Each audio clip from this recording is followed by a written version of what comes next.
Hi guys, welcome to back my channel one day exam factory में आप सभी का स्वागत है। गाइस, आज हम लोग भारतीय रेलवे की सुरक्षा, इंडियन रेलवे सेफ्टी देखेंगे और आज पूरा ये लास्ट पार्ट होगा इकोनॉमिक्स का। ठीक है, यानी इकोनॉमी पीटी 365 का लास्ट पार्ट होगा आज। ठीक है, ये कंप्लीट हो जाएगा। और सबसे पहले आप सभी को हैप्पी होली, सभी को जितने भी मेरे लाइक मित्र हैं, फ्रेंड हैं, जो भी सारे हैं, जो भी मेरे भाई बहन हैं, जो भी सारे हैं, सभी को बहुत बहुत होली की शुभकामनाएं। आई होप आप सभी होली अच्छे से सेलिब्रेट किए होंगे और मुझे आशा है कि आप टाइम निकाल करके थोड़ी पढ़ाई भी किए होंगे। ठीक है, तो अभी रात के हो रहे हैं 9:17। मैं कोशिश करूंगी 1-1.5 घंटे में जल्दी जल्दी वीडियो रिकॉर्ड करके अपलोड कर दूं ताकि आप लोग देख लेंगे। एंड आई होप आप लोग बहुत अच्छे होंगे, मन लगा के पढ़ भी रहे होंगे, होली भी सेलिब्रेट कर रहे होंगे, किए भी होंगे। तो ज़्यादा हम समय किल नहीं करेंगे। ठीक है, एंड स्टार्ट करते हैं हम लोग। भारतीय रेलवे की सुरक्षा, इंडियन रेलवे सेफ्टी की हम लोग बातें करें तो हाल ही में पिछले कुछ महीनों में ट्रेन के पटरी से उतरने, टकराने की कई घटनाओं ने रेलवे सुरक्षा को लेकर के चिंता पैदा कर दिया है। ठीक है, भारत में रेलवे दुर्घटना, और आज भी आप लोग द हिंदू वगैरह, हालांकि आज तो पब्लिश नहीं हुआ था लेकिन कुछ कुछ साइट पे पब्लिश जरूर हुआ था, कुछ न्यूज में जरूर चल रहा था। महाराष्ट्र में ट्रेन दुर्घटना हो गया है। आज भी आप लोग न्यूज में, कल कल तो पब्लिश नहीं होगा क्योंकि होली है, तो मंडे को ही में भी आएगा। खैर कोई नहीं, हम लोग ज़्यादा समय किल नहीं करें। देन हम लोग देखते हैं भारतीय रेलवे की सुरक्षा यानी कि इंडियन रेलवे सेफ्टी के बारे में। तो हाल ही में पिछले कुछ महीनों में ट्रेन के पटरी से उतरने और टकराने की घटनाओं ने रेलवे सुरक्षा को लेकर चिंता पैदा किया है। ठीक है, पिछले 5 वर्षों में 75% जो है रेलवे दुर्घटनाएं हुई हैं, जिसमें से रेलगाड़ियों के पटरी से उतरने के कारण हुआ है। ठीक है, यानी 75%। गंभीर ट्रेन दुर्घटना की संख्या भारी गिरावट दर्ज की गई है। इस दुर्घटना में लगभग 2000 से लेकर के 2001 की अगर हम लोग बातें करें, 2000 से लेकर 2001 तक में 473 ऐसे यानी कि 473 से घट करके 2022-23 में हम लोग बातें करें तो 48 घटना रह गई है। ठीक है, गंभीर ट्रेन दुर्घटनाएं, ये जो भी घटना है ये सारे गंभीर ट्रेन दुर्घटनाएं थी। ये गंभीर परिणाम सामने आते ही, जैसे कि बहुत अधिक संख्या में लोगों की मौत या फिर घायल होना। ठीक है, अब हम लोग देखेंगे रेलवे सुरक्षा के लिए उठाए गए कदम, यानी कि रेलवे ने इसके लिए कौन कौन सा इनिशिएटिव लिया है, कौन कौन सा स्टेप लिया है। तो राष्ट्रीय रेल सुरक्षा कोष, ये रेलवे के द्वारा स्टार्ट किया गया था। इसकी स्थापना 2017-18 के 1 लाख करोड़ रुपए की निधि से किया गया था। ये 5 वर्ष की अवधि के लिए रेलवे की सुरक्षा से जुड़ी महत्वपूर्ण अवसंरचना अपग्रेड करना, इसके संबंधों में कार्य करना। ठीक है, लिंक हॉफमैन बुश कोचों को तेजी से अपनाया गया, जो कोचों की इंटीग्रल कोच फैक्ट्री को लेकर के ये कोचों की तुलना में कहीं अधिक सुरक्षित माना जाता है। ठीक है, ये भी भारतीय रेलवे यानी कि रेलवे जो हमारा इंडियन रेलवे है इसके द्वारा स्टार्ट किया गया था। इसके बाद कवच प्रणाली लाया गया था। ठीक है, यानी जिसे कवच सिस्टम कहते हैं। ये तकनीकी भाषा में ऐसे ट्रेन कोलिजन अवॉइडेंस सिस्टम होता है। ये ऑटोमेटिक ट्रेन प्रोटेक्शन सिस्टम होता है, जिसके नाम से ये जाना जाता है कवच प्रणाली। ठीक है, ये सिस्टम कैप सिग्नल जैसी विशेषताएं होती है, उच्च रफ्तार और कोहरे वाले मौसम में भी कार्य करता है। यानी कि जैसे काफ़ी ट्रेन जो है काफ़ी फास्ट चल रही है उस समय में ये काम कर सकता है। या फिर आप लोग फॉग देख सकते हैं, ठंडी के दिन में बहुत फॉग लगी हुई रहती है, तो उस समय में भी ये काम कर सकता है। ठीक है, रेलवे सुरक्षा आयोग के द्वारा ये रेलवे कमीशन हम लोग बातें करें तो इसकी स्थापना जो है, इसकी उत्पत्ति के यानी कि रेलवे निरीक्षणालय यानी कि रेलवे इंस्पेक्टर्स पहले था, जो बाद में 1961 में रेलवे सुरक्षा आयोग से पुनः नामित किया गया। यानी पहले इसका नाम जो था रेलवे निरीक्षणालय था। ठीक है, और 1961 में रेलवे सुरक्षा आयोग के रूप में पुनः नामित किया गया। जैसे 1961 आता है तो इसका नाम में रिफॉर्मेशन कर दिया जाता है, फिर से इसे चेंज करके इसका नाम रखा जाता है रेलवे सुरक्षा आयोग। ठीक है, यानी कि रेलवे सुरक्षा यानी कि कमीशन ऑफ रेलवे सेफ्टी। ठीक है, ये आपको याद रखना है।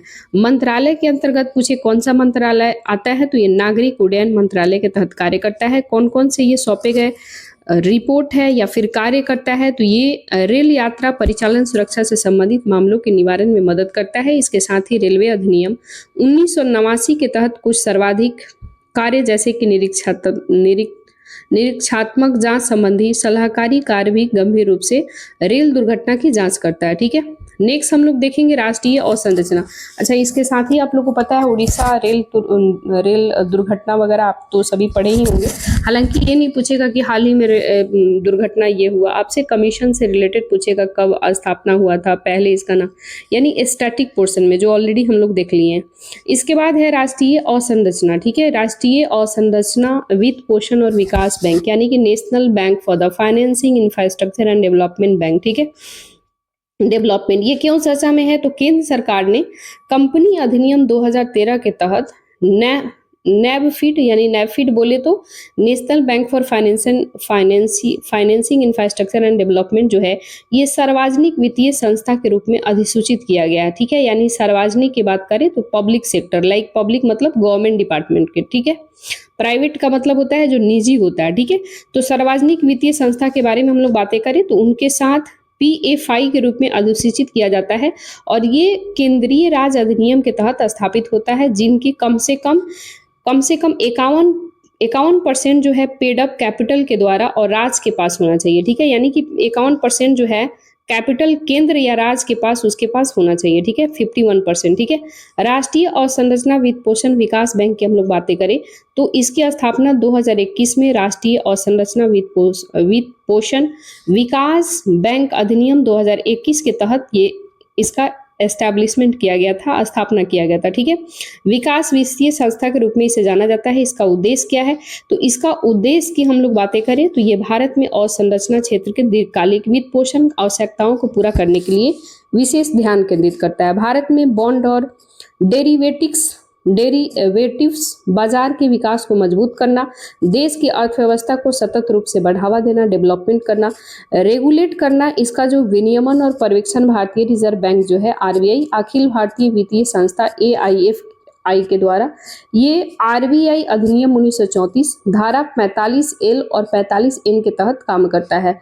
शेयरधारिता की हम लोग बातें करें तो ये इस संस्था की संपूर्ण शेयरधारिता वर्तमान में भारत सरकार के पास है। ठीक है, तो इतना अपन फैक्ट याद रखना है गाइज। वीडियो को 2 से 3 बार 4 बार देख लीजिएगा, आपको याद हो जाएगा। ठीक है, तो ज़्यादा हम आप लोग के साथ समय किल नहीं करेंगे क्योंकि ऑलरेडी 25 मई अपने पास रह गया, 25 मई को एग्जाम होने वाला है। ठीक है, सेवाएं यानी कि सर्विसेज, कौन कौन से सर्विस है जो चर्चा में रहा है तो हम लोग देखेंगे। ई कॉमर्स आखिर है क्या और क्यों चर्चा में है?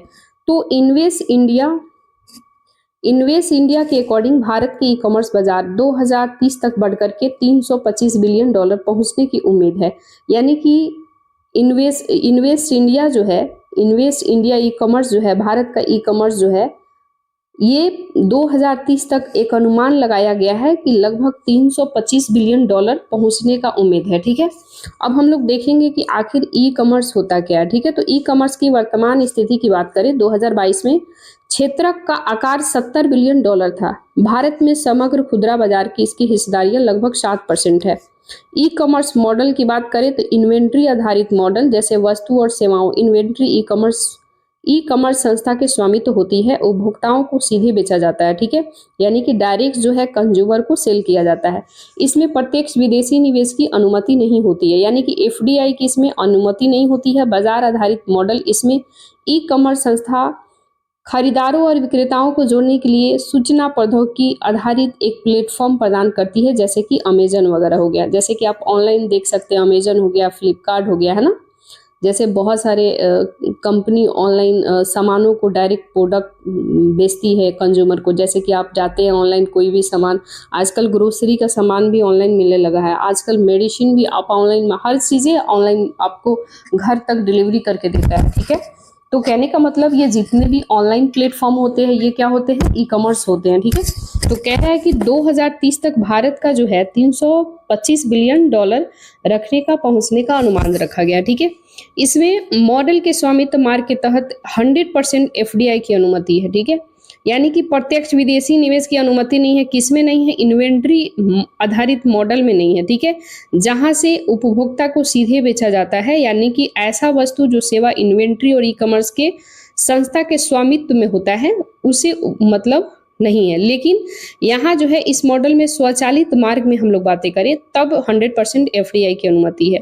ई कॉमर्स को बढ़ावा देने से संबंधित मुख्य पहल क्या है, तो इस पे हम लोग देखेंगे कौन कौन से इनिशिएटिव है। तो ड्राफ्ट ई कॉमर्स नीति है, इसका उद्देश्य कॉमर्स क्षेत्र के विकास के लिए सुविधाजनक विनियामक परिवेश बनाता है। Open network for digital commerce, ठीक है, ये open source e commerce network है जो दुकानों, प्लेटफॉर्म, खुदरा विक्रेता को जोड़ता है। ये पहल की बात करें, इनिशिएटिव की बात करें, यानी गवर्नमेंट के जो इनिशिएटिव है इसके तहत, यानी उपभोक्ता संरक्षण है, ई कॉमर्स नियम 2020 के तहत राष्ट्रीय लॉजिस्टिक नीति 2022, इंडिया स्टॉक नीति, ये सारा गवर्नमेंट की तरफ से ऑलरेडी ये स्टार्ट किया हुआ है। नेक्स्ट हम लोग देखेंगे इक्विलाइजेशन लेवी आखिर चर्चा में क्यों है, ठीक है। इक्विलाइजेशन लेवी जो है, केंद्र सरकार ने 2% की इक्विलाइजेशन लेवी को समाप्त कर दिया है और विदेशी नॉन रेजिडेंट ई कॉमर्स कंपनियों को इसका भुगतान करना पड़ता है। इक्विलाइजेशन लेवी के बारे में बात करें तो लेवी 2016 में शुरू किया गया था। ये डिजिटल एड, एक मिनट इसको थोड़ा ऊपर कर दे, वेट, ये जो है केंद्र सरकार के द्वारा 2% इक्विलाइजेशन को लेवी समाप्त कर दिया गया था और विदेशी यानी कि नॉन रेजिडेंट ई कॉमर्स कंपनियों का भुगतान करना पड़ता था। ये जो है लेवी 2016 में शुरू हुआ था। इसकी शुरुआत डिजिटल एड स्पेस का उपयोग करने के लिए ऑनलाइन विज्ञापन और इस पर किए जाने वाले भुगतानों को 6% दर से लगाई जाती है, यानी कि 6% की टैक्स वगैरह लगाई जाती है। वास्तव में उन विदेशी कंपनियों के द्वारा लगाई जाती है जिनका भारत में अस्थायी प्रतिष्ठान नहीं है, लेकिन वे भारत में डिजिटली लेन देन से राजस्व अर्जित कर सकते हैं, ठीक है। यानी कि भारत में उनका कोई दुकान नहीं है, कोई ऑर्गेनाइजेशन नहीं है, लेकिन वो डिजिटल लेन देन करते हैं। उन पे कितना टैक्स लगता है, 6% लगता है। 2020 में ये 2020 में टैक्स का दायरा बढ़ा दिया गया है और ई कॉमर्स ऑपरेटर पर भी लगाई जाने वाली जो भारत के निवासियों को ई कॉमर्स के जरिए आपूर्ति सेवाएं प्रदान कर रहे हैं। भारत में अस्थायी प्रतिष्ठान यानी कि कार्यालय, विदेशी ई कॉमर्स ऑपरेटर को भी इस कर के दायरे में लगाया जाता है। लेवी कर 2% रखा गया, ठीक है। इसका उद्देश्य क्या है, तो उद्देश्य है निष्पक्ष प्रतिस्पर्धा को बढ़ावा देना, यानी कॉम्पिटिटिवनेस को बढ़ावा देना, समान सुनिश्चित करना, व्यवसायों पर टैक्स लगाने और सरकार के अधिकरण का उपयोग करना, इसका मतलब है, ठीक है। नेक्स्ट हम लोग देखेंगे जो चर्चा में है, open network for digital commerce, ठीक है। तो open network for digital commerce है क्या, ये प्रशासनिक सुधार लोक शिकायत विभाग के द्वारा ई गवर्नेंस के लिए राष्ट्रीय पुरस्कार को नागरिक केंद्रित सेवा प्रदान करने के लिए उभरती हुई प्रौद्योगिकी का उपयोग श्रेणी के अंतर्गत स्वर्ण पुरस्कार से सम्मानित किया गया। फिर से मैं रिपीट करूं, open network for digital commerce जो है ये प्रशासनिक सुधार और लोक शिकायत विभाग, किसने, प्रशासनिक सुधार और लोक शिकायत विभाग के तहत ई गवर्नेंस के लिए राष्ट्रीय पुरस्कार में ओएनडीसी, ठीक है, ओएनडीसी का मतलब ओपन नेटवर्क डिजिटल कॉमर्स, ठीक है, ये नागरिक केंद्रीय सेवाएं प्रदान करने के लिए उभरती हुई प्रौद्योगिकियों का उपयोग और श्रेणियों के अंतर्गत स्वर्ण पुरस्कार से सम्मानित किया गया। ओएनडीसी कंपनी अधिनियम की धारा 8 के तहत गैर लाभकारी उद्देश्यों वाली कंपनी के रूप में स्थापित किया गया है। ये उद्योग संवर्धन आंतरिक व्यापार विभाग की पहल है। इसका उद्देश्य क्या है, तो सभी प्रकार और आकार के विक्रेता को शामिल करते हुए आबादी समूहों का समावेशन सुनिश्चित करना, ई कॉमर्स की पहुंच को बढ़ावा देना, डिजिटली कॉमर्स का लोकतांत्रिकीकरण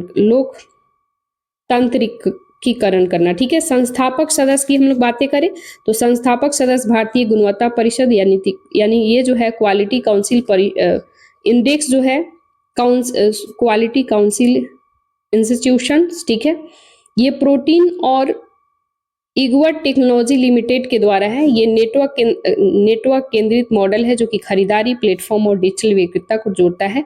open specification of the open network protocol का उपयोग करता है। इसके साथ ही प्लेटफॉर्म विशेष से नहीं जुड़ा हुआ है, ठीक है।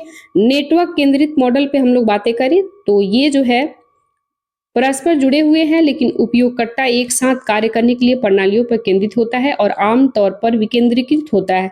प्लेटफॉर्म केंद्रित मॉडल की हम लोग बातें करें तो एक एकल प्लेटफॉर्म उपयोगकर्ताओं सेवा प्रदान करता है, आपस में संपर्क करते हैं। और उदाहरण के लिए जैसे अमेजन हो गया, उबर हो गया, फेसबुक हो गया, यानी कि एकल का मतलब एक ही विंडो है जहाँ पे सभी चीजें आप लोग को मिल जाएगी। ठीक है, अब एक ही विंडो है जिसमें अमेजॉन हो गया, फेसबुक हो गया, उबर हो गया और भी सारे हो गया है ना, तो सब एक ही कंबाइंड रहता है और जहाँ जो प्रोडक्ट अवेलेबल है वहां से आपको वो मिल जाएगा। ठीक है, लिंक रहता है वहां आपको, जैसे मान लो अमेजोन पे नहीं है तो वही सेम प्रोडक्ट पे आप क्लिक करेंगे वो फ्लिपकार्ट पे मिल जाएगा या और कहीं मिल जाएगा ना। नेक्स्ट हम लोग देखते हैं इससे संबंधित न्यूज जो चर्चा में है। सारथी ऐप क्यों चर्चा में है, तो भाषिनी के सहयोग से open network for the digital commerce e commerce की समावेशी बनाने के लिए सारथी फोरम ऐप लॉन्च किया गया है। राष्ट्रीय भाषा प्रौद्योगिकी मिशन के तहत भाषिनी 2022 का उद्देश्य क्या है, तो ये भाषिनी जो है 2022 में लाया गया था। ठीक है, अब रिसेंट जो है साथी ऐप के तहत ये साथी ऐप बहुत चर्चा में है, तो आप लोग को याद रखना है भाषी जो है इसके सहयोग से open network for digital commerce e commerce के समावेशी बनाने के लिए सारथी यानी कि रेफरेंस ऐप लॉन्च किया गया है। ठीक है, यानी कि इसी को समावेशी कॉमर्स लाइक बोले तो ई कॉमर्स को एक आसान तरीके से करने के लिए इसे सारथी ऐप के सहारा से ये हो रहा है। ठीक है, तो कुल मिला के सारथी ऐप जो है सारथी ऐप के माध्यम से भाषिनी जो ओपन मार्केट डिजिटल कॉमर्स जो है इसके तहत ही ये सारा वर्क किया जाएगा। ठीक है, इसके अलावा हम लोग देखें राष्ट्रीय भाषा प्रौद्योगिकी मिशन के तहत भाषिनी 2022 का उद्देश्य क्या है, यानी कि भाषिनी कब लाया गया था, तो 2022 में लाया गया था। वर्तमान में कौन है, सारथी। ठीक है, इसका उद्देश्य क्या है, तो संविधान में अनुसूचित 22 भारतीय भाषाओं को प्रौद्योगिकी आधारित आवेदन सूचना प्रदान करना। सारथी ऐप के बारे में बात करें तो इसका उद्देश्य बहुभाषीय सुविधा वाले बायर्स ऐप बनाने के कारोबारियों की सहायता करना। ठीक है, यानी कि सारे लैंग्वेजों में 22 भाषा जो हमारे 22 अनुसूची यानी कि 22 टोटल भाषा है हमारे जो लिस्ट जो है यानी कि लाइक बोले कि जो हमारे कॉन्स्टिट्यूशन में 22 भाषाएं को जो दर्जा मिला है वो सारे 22 भाषाओं को एक ऐप के माध्यम से, अब मान लो कि कोई भी चीज़ लाइक बोले कि कोई भी आप प्रोडक्ट खरीदने गए, बहुत किसी को लैंग्वेज नहीं पता है, किसी को हिंदी पता है तो किसी को उर्दू, किसी को उर्दू पता है तो बंगाली, किसी को बंगाली पता है तो इंग्लिश, किसी को इंग्लिश पता है तो है ना कन्नड़, तो इस टाइप का किसी को प्रॉब्लम क्रिएट नहीं हो और आसानी से सब कुछ क्लियर हो जाए, इसके लिए ये सारा शुरू किया गया है। हिंदी, अंग्रेजी, मराठी, बांग्ला, तमिल भाषा में उपलब्ध होगा और बाद में इसमें सभी 22 अनुसूची भाषा को शामिल करने की योजना है। अभी वर्तमान में कौन कौन सी लैंग्वेज है, तो हिंदी, अंग्रेजी, मराठी, बांग्ला, तमिल भाषा। जब आप MCQ वगैरह करेंगे ना, हम ऑलरेडी जितने भी करेंट अफेयर्स है यानी कि लगभग हम 1.5 साल का करेंट अफेयर्स MCQ के माध्यम से मेरे चैनल पे जाइएगा, प्लेलिस्ट में आप लोग एक एक MCQ सोल्व कर सकते हैं। ऑलरेडी विथ एक्सप्लेनेशन के साथ हम लोग MCQ कराए हैं। अब हम बता देते हैं डेट कब से कब हम कराए हैं। लाइक हम बता दें आपको, अक्टूबर 2023 से अक्टूबर 2024 तक, अक्टूबर 2023 से अक्टूबर 2024 तक का MCQ हम सारा एक्सप्लेनेशन के साथ कराए हैं। 2-2, 2.5 घंटा का कोई वीडियो होगा, कोई 1.5 घंटा का होगा, आप लोग जा करके वहाँ देख सकते हैं। अगर जिसको जल्दी करना है तो 2x करके देख लीजिएगा। इसके अलावा हम लोग पॉलिटी गवर्नेंस कंप्लीट करा चुके हैं, PT 365 का। इसके अलावा जो है इकोनॉमिक्स आज लास्ट पार्ट है, इन्वायरमेंट इकोलॉजी भी हम लोग कंप्लीट करा लिए हैं, आर्ट एंड कल्चर भी हो चुका है, सोशल इशू का आधा पार्ट कंप्लीट हो चुका है, एक वीडियो आएगा वो भी समाप्त हो जाएगा, पर्सनालिटी न्यूज़ भी कंप्लीट हो गया है, केवल बाकी है इंटरनेशनल रिलेशन और साइंस एंड टेक। यही 2 चीज़ बाकी है जो आप लोग को कमेंट में बताना है, कल जो हम वीडियो लाएंगे वो क्या लाएंगे। ठीक है, तो चलिए हम लोग स्टार्ट करते हैं।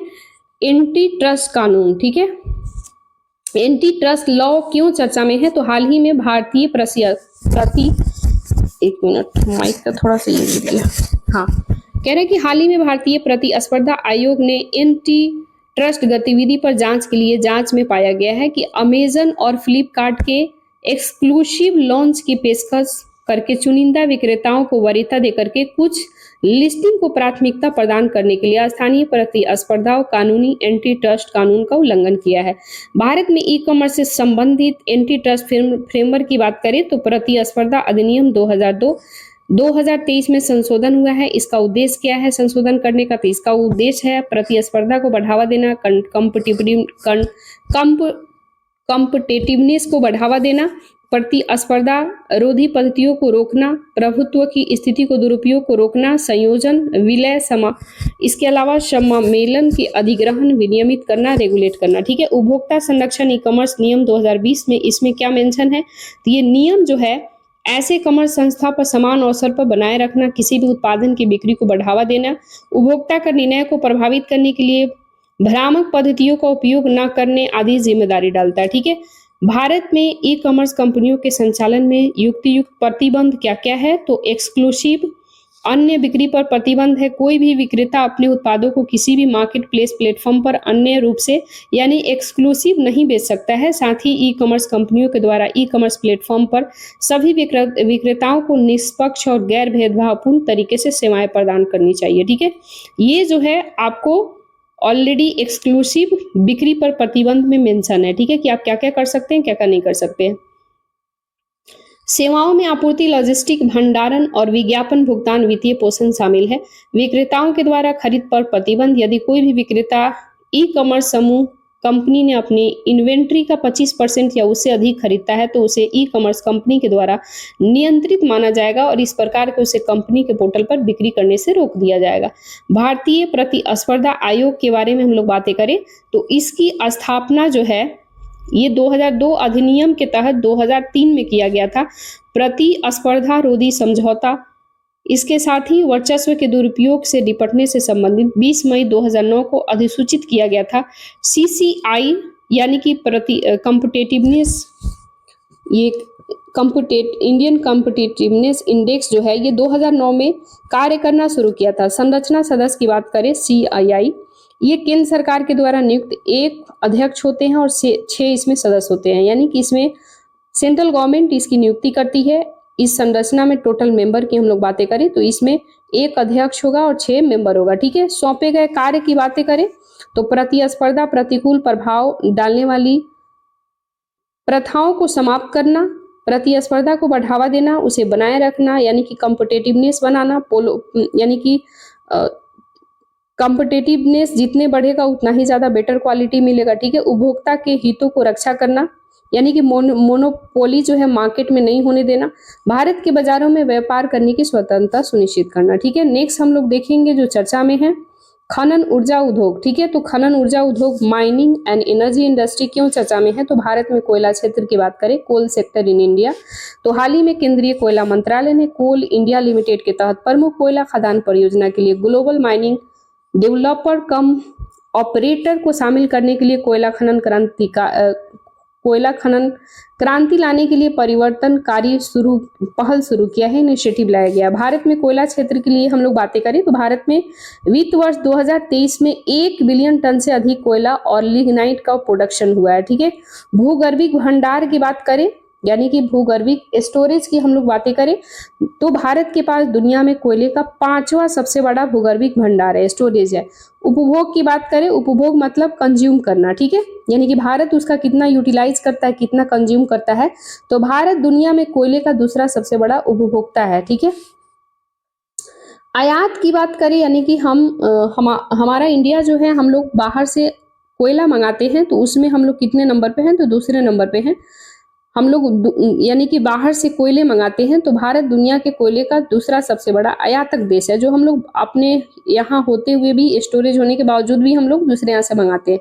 विद्युत उत्पादन की बात करें तो आप लोग को पता है कि हमारे यहाँ विद्युत यानी कि इलेक्ट्रिसिटी जो प्रोडक्शन हम लोग करते हैं वो हमारे यहाँ कोयला जला के ही करते हैं, जिससे आपको पता है कि कितना ज़्यादा कार्बन इमिशंस होता है ना, क्लाइमेट चेंज के लिए काफ़ी इफेक्टिव है, काफ़ी प्रॉब्लम क्रिएट हो सकता है। तो इसके लिए अभी कल का न्यूज़ वगैरह आप लोग देखे होंगे तो पता है कि विकल्प ढूंढा जा रहा है कि यूरेनियम वगैरह से उसका प्रोडक्शन किया जाए, यूरेनियम का बिजली उत्पादन में प्रोडक्शन किया जाए, है ना। ये सारा चीज़ द हिंदू में ऑलरेडी पब्लिश हुआ था। भारत की बिजली उत्पादन क्षमता का 50.7% कोयले और लिग्नाइट पर निर्भर है 2023 की डेटा के अकॉर्डिंग। यानी विद्युत उत्पादन की बात करें, हम लोग बिजली कैसे उत्पादन करते हैं, तो उसमें भारत की बिजली प्रोडक्शन की क्षमता है, इसमें 50.7% कोयला जो है लिग्नाइट पर निर्भर है। ठीक है, कोयला क्षेत्र की अस्थायी समस्या क्या क्या हो सकती है, इसमें चुनौतियां क्या क्या आती है, तो आयात पर अधिक निर्भरता होना, यानी कि हमारा जो भारत है वो हम लोग दूसरे देशों में ज़्यादा मंगाते हैं कोयला। ठीक है, इसका मुख्य कारण है कि भारत में उच्च ग्रॉस कैलोरीफिक वैल्यू वाले कोयले का उपलब्धता कम है, जिस कारण से हम लोग बाहर से मंगाते हैं। ठीक है, उच्च ग्रॉस कैलोरीफिक वैल्यू वाले कोयले में राख सल्फर की मात्रा कम होती है, यानी कि ये जो है इसमें राख सल्फर की मात्रा क्या होती है, एस का मतलब होता है राख। ठीक है, तो इसकी मात्रा लेस मात्रा में मिलती है, बहुत ही कम होती है। लोहा इस्पात जैसे क्षेत्र कुकिंग कोयले के प्रमुख आयातक है, यानी कि लोहा इस्पात जैसे क्षेत्र की कुकिंग कोयले के लिए हम लोग आयात करते हैं। देश की उत्पत्ति कुकिंग कोयले में 28 से 42% तक राख होती है, यानी कि हमारे यहाँ जो कुकिंग कोयला होता है उसमें लगभग 28 से 42% तक राख हो जाता है। ठीक है, आयातित कुकिंग कोयले में राख का प्रतिशत 10% से कम होता है। जो हम लोग आयात करते हैं उसमें 10% राख होता है, लेकिन हमारे यहाँ जो कुकिंग कोयला है जिसका हम लोग ऑलरेडी यूटिलाइज करते हैं बिजली प्रोडक्शन में, तो ये 28 से 42% राख निकल जाता है, जिसके कारण इंडिया को काफ़ी लॉस है, इसलिए हमें बाहर से निर्भरता है। ठीक है, कोल इंडिया लिमिटेड प्रभुत्व कोल इंडिया लिमिटेड की बात करें तो देश में कोयला उत्पादन आपूर्ति में 80% से अधिक का योगदान देता है। कोयला क्षेत्र आयात को कम करने में सहायक सुधार और पहले, यानी कि गवर्नमेंट ने इसके लिए क्या क्या इनिशिएटिव लिया है इसको कंट्रोल करने के लिए, तो कह रहा है कि कोयला खनन विशेष कोयला खान विशेष उपबंध अधिनियम 2015, इस अधिनियम में निजी संस्था के द्वारा वाणिज्यिक उद्देश्यों के लिए कोयला खनन के लिए कोयला खानों की नीलामी की अनुमति दिया गया है। खान और खनिज विकास विनियमन संशोधन 2021 के तहत खनन लाइसेंस के आवंटन में प्रदर्शित और दस्ता बढ़ाने पर जोर दिया गया है। कोयला के लिए विशेष रूप से समग्र पूर्वेक्षण लाइसेंस सह खनन पट्टा यानी कि पीएल कम एमएल जो है इसकी अनुमति दिया जाएगा। पीएल कम एमएल के 2 चरणों वाली रियायत है। ठीक है, अन्वेषण कार्यों के खनन कार्यों को निर्बाध तरीके से करने के लिए दी जाती है। इसके अलावा इसे कैप्टिव खनन कंपनियों को कोयले अंतिम उपयोग पर प्रतिबंधों में ढील दिया गया है। कोयले खनन की स्वचालित मांग 100% एफडीआई की अनुमति है। इसके अलावा राजस्व साझाकरण मॉडल, ये इस मॉडल के तहत सार्वजनिक और निजी भागीदारी जो है पीपीपी यानी कि पब्लिक प्राइवेट पार्टनरशिप परियोजनाओं के लिए विकास का एक तरीका है। इसके तहत निजी कंपनियों ने अपने राजस्व का एक हिस्सा सरकार के देता है, प्रोवाइड करता है, साझा करता है, और इसके विपरीत उत्पादन साझाकरण अनुबंधन में निजी कंपनियां जो होती हैं ये अपने लाभ का एक हिस्सा सरकार को प्रोवाइड करती है। भारत सरकार 2016 में हाइड्रोकार्बन अन्वेषण लाइसेंसिंग नीति लेकर के आया था, जिसके तहत राजस्व यानी कि रेवेन्यू साझाकरण मॉडल उत्पादन साझाकरण अनुबंध को प्रतिस्थापित करता है। इसके लिए ऑर्गेनाइजेशन कौन काम करता है, तो कंपोजिट प्रोस्पेक्टिंग लाइसेंस कम माइनिंग लीज। ठीक है, यानी कि हम लोग जो यहाँ पे देखे हैं ऑलरेडी एमएल का मतलब माइनिंग लीज हो गया, यहाँ पे आप देख सकते हैं। ठीक है, पीएल का मतलब होता है प्रोस्पेक्टिंग लाइसेंस। ठीक है, और कम तो ऑलरेडी यहाँ है। ठीक है, यानी ये जो है पीएल और एमएल यहाँ पे आप देख सकते हैं। फिर से हम इसे हटा दें थोड़ा सा और हाईलाइट कर दें। ये पीएल और एमएल आप जो देख रहे हैं, तो पीएल का मतलब होता है प्रोस्पेक्टिंग लाइसेंस और एमएल का मतलब होता है माइनिंग लीज। ठीक है, जो हम लोग ऑलरेडी प्राइवेट कंपनियों को देते हैं। ठीक है, कोयले के बारे में अगर हम लोग बातें करें, कोयला आसानी से जलने वाली काले या भूरे रंग की तलछटी यानी कि चट्टान होती है। सेडिमेंट्री रॉक होता है जो मुख्य रूप से कार्बन से बना होता है। कोयले का आरंभिक रूप से पीट है, यानी पीट एक नरम और कार्बनिक पदार्थ है जिसमें आंशिक रूप से अपघटित वनस्पति खनिज पदार्थ होते हैं। ठीक है, भारत में पाई जाने वाली कोयले की किस्म तो हम लोग इसमें देखें एंथ्रासाइट, ये कोयला जो है उच्च ग्रेड का होता है। एंथ्रासाइट जो होता है हाई ग्रेड का होता है, उच्चतम ग्रेड का कोयला होता है, उच्चतम प्रतिशत में स्थिर होता है। ये फिक्स कार्बन होता है। ठीक है, ये कठोर भूंगर काला और चमकदार होता है। ये जम्मू कश्मीर के कुछ क्षेत्रों में कुछ मात्रा में मिलता है, ठीक है। बिटुमिन्स कोयला की बातें करें तो मध्य ग्रेड की कोयला है जिसमें उच्च हीटिंग होती है, ठीक है, इसमें काफी हाई हीटिंग की क्षमता होती है। ये जो है भारत में बिजली उत्पादन के लिए सबसे अधिक उपयोग किए जाने वाले कोयला है। तो बिजली उत्पादन के लिए कौन सा कोयला का यूज करते हैं? बिटुमिन्स का करते हैं। सब बिटुमिन्स की बातें करें तो ये काले रंग का होता है, इसमें चमकदार कम होता है यानी कि नहीं होता है। लिग्नाइट से अधिक उच्च हीटिंग गुण होता है। लिग्नाइट की बातें करें तो ये सबसे निम्न ग्रेड का कोयला होता है जिसमें सबसे कम कार्बन सामग्री होती है। ये राजस्थान में कहाँ मिलता है लिग्नाइट? तो राजस्थान, तमिलनाडु, जम्मू कश्मीर के क्षेत्रों में। भारत में सबसे अधिक कोयला भंडार की बातें करें तो शीर्ष 3 राज्य है। नंबर 1 पे उड़ीसा आ जाएगा, सेकंड पे झारखंड आ जाएगा, तीसरे नंबर पे छत्तीसगढ़ आ जाएगा। कुल कोयले संसाधन का योगदान इनका 69% है, यानी कि लगभग 70% के करीब है, ठीक है।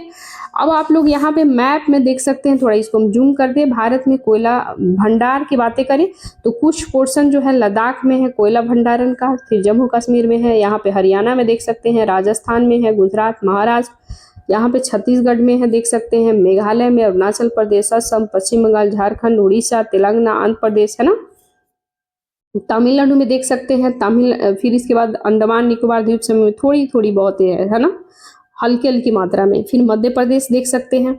यहाँ पे जो ये ब्लैक वगैरह ये जो पोर्शन है ना, ये हाईलाइटेड है यहाँ पे। ये जो है आपको यहाँ पे यहाँ पे हम लोग बातें करें तो यहाँ पे लिग्नाइट कोयला ज्यादा मिलता है, ठीक है। नेक्स्ट हम लोग देखते हैं एंथ्रासाइट, आप जम्मू कश्मीर में आप यहाँ पे देख सकते हैं, ठीक है। नेक्स्ट हम लोग देखेंगे भारत में अपतटीय खनिज, ठीक है। तो भारत में अपतटीय खनिज यानी कि ऑफशोर मिनरल्स इन इंडिया, ठीक है, क्यों चर्चा में है? तो हाल ही में अपतटीय क्षेत्र खनिज विकास और विनियमन अधिनियम 2002 के तहत शक्तियों का इस्तेमाल करते हुए केंद्र सरकार ने अपतटीय क्षेत्र खनिजों को, थोड़ा इसको कम कर दे, इतना भी पूरा दिखेगा आपको। केंद्र सरकार ने अपतटीय क्षेत्र खनिज संसाधनों की विधमानता नियम 2024 तैयार किया है। ये भारत में अपतटीय खनिज के बारे में बात करें, अपतटीय खनिज यानी कि ऑफशोर मिनरल्स जो है ये 200 मीटर से अधिक की गहराई और गहरे समुद्र तल से खनिज भंडार प्राप्त करने की प्रक्रिया है। इसका विस्तार कहाँ का है? तो ये 2 मिलियन वर्ग किलोमीटर से अधिक भारत के अन्य आर्थिक क्षेत्र यानी स्पेशल इकोनॉमिक जोन बड़ी मात्रा में प्राप्ति योग्य अपतटीय खनिज संसाधन मौजूद है। खनिज भंडारण की बातें करें यानी कि मिनरल स्टोरेज की हम लोग बातें करें तो भारत के अपतटीय खनिज भंडारण में सोना है, हीरा, तांबा, निकेल, कोबाल्ट, तांबा, मैग्नीज विकास के लिए आवश्यक है, रेयर अर्थ एलिमेंट शामिल है, ठीक है। भंडारण की बातें करें स्टोरेज वगैरह के लिए तो ये जो है भारतीय भूवैज्ञानिक सर्वेक्षण ने अपतटीय क्षेत्रों में निम्नलिखित खनिज संसाधन की पहचान की है। गुजरात और महाराष्ट्र तटों के स्पेशल इकोनॉमिक जोन में लाइम मड है।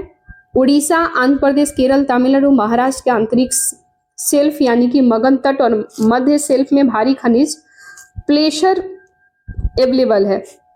पूर्वी और पश्चिमी महाद्वीपों सीमांत की बातें करें, कॉन्टिनेंटल मार्जिनल में फॉस्फेराइड अवेलेबल है। अंडमान सागर, लक्षद्वीप सागर, पॉलीमेटेलिक, फेरो, मैग्नीज और नोड्यूल क्रस्ट, ये सारा है। अक्सर जब आप पीवाई क्वेश्चन देखेंगे प्रीवियस क्वेश्चन तो ये मिलाने वाला दे दिया है, यानी कि ये दे दिया है ऑफशोर कोल है ना, ऑफशोर या फिर ऑफशोर ये मिनरल्स वगैरह मिलाने वाला कौन सा है, कौन सा अर्थ रेयर मिनरल है, कौन सा नहीं है, रेयर मिनरल कौन कौन है, भारत में कितने लिस्टेड है ना, ये सारे मिलाने के लिए ऑलरेडी प्रीवियस ईयर जब आप पीवाई क्वेश्चन देखेंगे पीवाई क्यू तो उसमें आप सभी को मिला होगा, ठीक है। किन खनिजों पर, एक मिनट पेन सिलेक्ट कर ले थोड़ा, अपतटीय क्षेत्र खनिज संसाधनों की विधिमानता नियम 2024 में क्या क्या मेंशन है? तो किन खनिजों पर लागू होगा? तो ये जो है सभी खनिजों पर लागू होता है सिवाय उन खनिज जैसे कि तेल, हाइड्रोकार्बन, खान हो गया।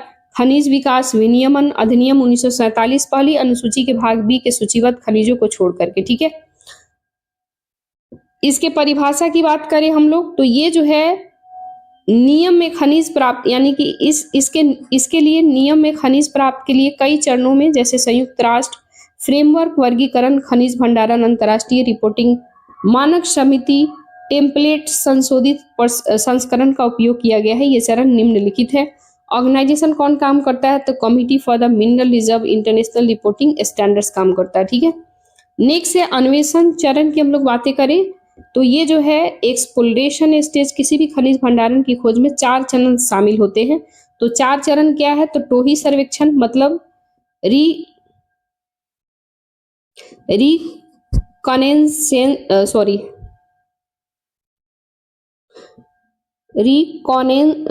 रिकॉनेसेंस सर्वे, ठीक है। रिकॉनेसेंस सर्वे जो है 4G, इसके बाद प्रारंभिक अन्वेषण G3, सामान्य अन्वेषण G2, विस्तृत अन्वेषण 1, संभाव्यता अध्ययन फेसिबिलिटी स्टडी चरण, संभाव्यता अध्ययनों के चरणों में भूवैज्ञानिक अध्ययन F3, पूर्व संभाव्यता अध्ययन और संभाव्यता अध्ययन F1 शामिल है, ठीक है। अन्वेषण मानक की बात करें तो एक्सप्लोरेशन स्टैंडर्ड्स, ये नए नियम अपतटीय खनिज संसाधनों के सटीक आकलन और संधारणीय विकास सुनिश्चित करने के लिए सख्त अन्वेषण मानकों को अनिवार्य करता है। भूवैज्ञानिक अध्ययन की बातें करें तो ये अन्वेषण कार्यों को पूरा होने में संभावित खनिज भंडार की पुष्टि के लिए लाइसेंस धारक भूवैज्ञानिक अध्ययनों को रिपोर्ट सौंपता है। विशिष्ट अन्वेषण मानदंड की हम लोग बातें करें तो ये नियम अलग अलग प्रकार के खनिज भंडार खनिजों के लिए विशिष्ट अन्वेषण मानदंड निर्धारित करते हैं और इसके साथ ही deep sea mineral, air earth minerals, hydrothermal खनिज मॉड्यूल वगैरह शामिल है, ठीक है, नोड्यूल वगैरह। गहरे समुद्र से खनन किए जा सकने वाले खनिज संसाधन के प्रकार कौन कौन से हो सकते हैं, पॉलीमेटेलिक नोड्यूल हो सकता है, यानी कि एक है पॉलीमेटेलिक नोड्यूल, ये समुद्र नितल जो होता है, समुद्र तल यानी समुद्र के नितल पर पाए जाने वाले खनिजों के छोटे व आलू के आकार के ढेर होते हैं।